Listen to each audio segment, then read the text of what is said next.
supaya mudah mempelajari matematika itu. Oke, baik Pak Ilyas, saya tangkap pertanyaannya. Ada pertanyaan lain dari Anda?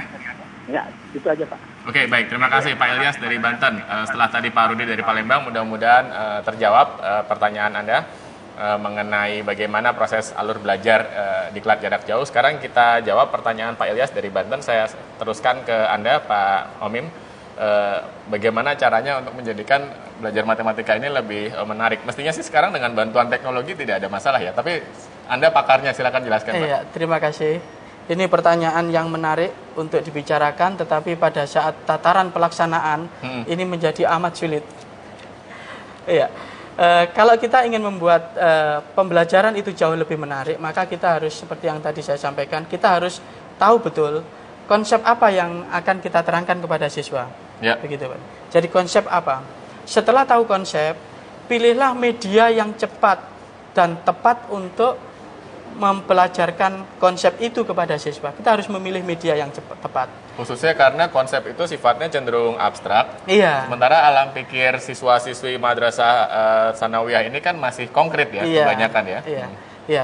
Kemudian langkah selanjutnya, kalau kita sudah kenal tentang konsep yang akan kita belajarkan kepada siswa, kemudian kita sudah memilih media yang cepat dan tepat untuk menyampaikan konsep tersebut, maka yang tidak kalah pentingnya adalah kita men-set up model pembelajarannya. Kira-kira model pembelajaran apa ya yang sedemikian sehingga anak itu lebih tertarik untuk mempelajari matematika gitu.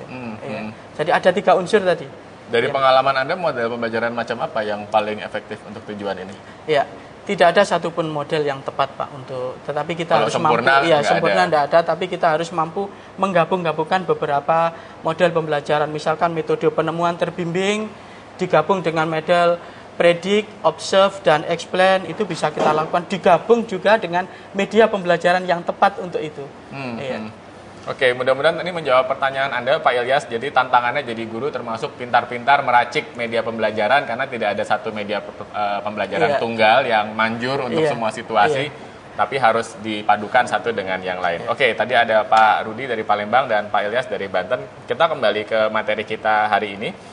Tadi Anda menjelaskan statistika itu bagian dari aspek matematika madrasah sanawiyah yang akan disampaikan lewat modul jarak jauh. Kemudian ada lagi peluang. Bisa Anda uraikan kembali Pak tentang ini Pak?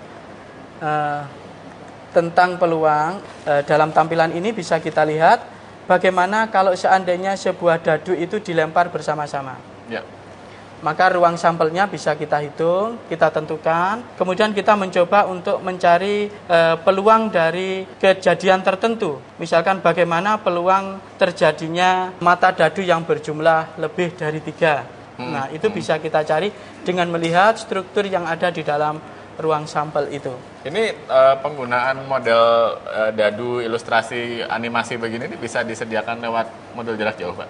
Tidak, tetapi kami mencoba untuk mencari sumber-sumber yang lain. Ini saya ambil dari Edukasi.net, yang itu juga mungkin bisa menjadi pelajaran dari Bapak Ibu Dewan Guru bahwa kita harus banyak mencari sumber-sumber yang lain, banyak mencari source yang lain di dalam internet, karena internet itu adalah sesuatu yang sangat berguna kalau kita mau menjadi guru yang lebih menyenangkan di hadapan siswa, Pak. Seperti saran Bapak tadi buat ke Pak Ilyas ya, banyak-banyak memadukan sumber-sumber yang bisa dimanfaatkan untuk meningkatkan mutu pemahaman murid. Oke. Sebenarnya begini Pak, tadi saya sudah punya satu slide pembelajaran yang seperti yang ditanyakan oleh Pak Ilyas tadi. Bagaimana memadukan media, kemudian model, dan juga konsep pembelajaran agar bisa diterangkan lebih jauh. Oke, mungkin karena waktu kita terbatas Pak, sedangkan seingat saya Anda tadi di awal acara menyebutkan ada 4 aspek matematika dari Madrasah Sanawiyah. Bisa Anda jelaskan 2 aspek yang lain barangkali? Aspek yang lain di samping aspek geometri, ada aspek geometri pengukuran, dan juga ditambah dengan aspek operasi bilangan kalau tidak salah. Iya, 2 aspek itu. Oke. Apa yang akan dikemukakan kalau menyangkut dengan 2 tema ini Pak? Yang satu tadi operasi bilangan dan satu lagi geometri dan pengukuran ya. Saya ingat saya kan jumlah modul itu disesuaikan dengan jumlah aspek yang tersedia ya. Iya.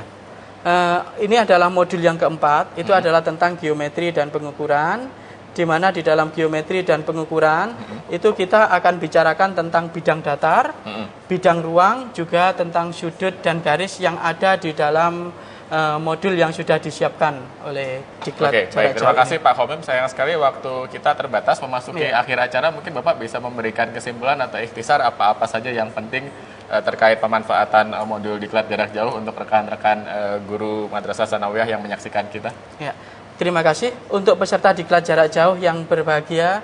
Pada kesempatan akhir ini kami ingin menyampaikan beberapa hal. Yang pertama adalah modul yang sudah disiapkan oleh Departemen Agama. Diklat jarak jauh ini ada 4 dan insya Allah modul itu sudah cukup untuk Bapak Ibu kembangkan apabila Bapak Ibu mampu mengkombinasikan dengan research yang lain yang ada di dunia maya yang sudah disiapkan oleh Diklat jarak jauh.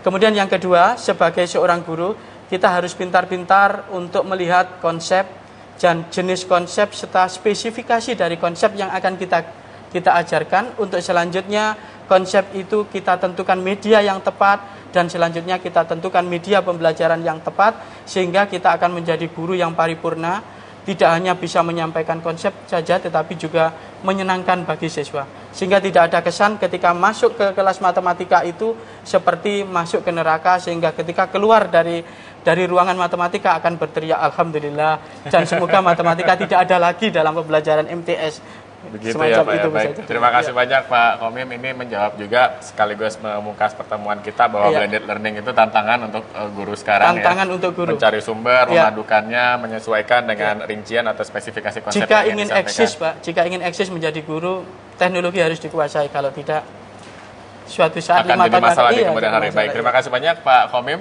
Demikian jumpa kita hari ini. Pemirsa, mudah-mudahan seluruh tayangan tadi bermanfaat. Kami minta maaf tidak semua telepon masuk bisa kami jawab. Atas nama seluruh kru yang bertugas, saya Genia Sembada mohon pamit dari hadapan Anda. Sampai jumpa di lain kesempatan.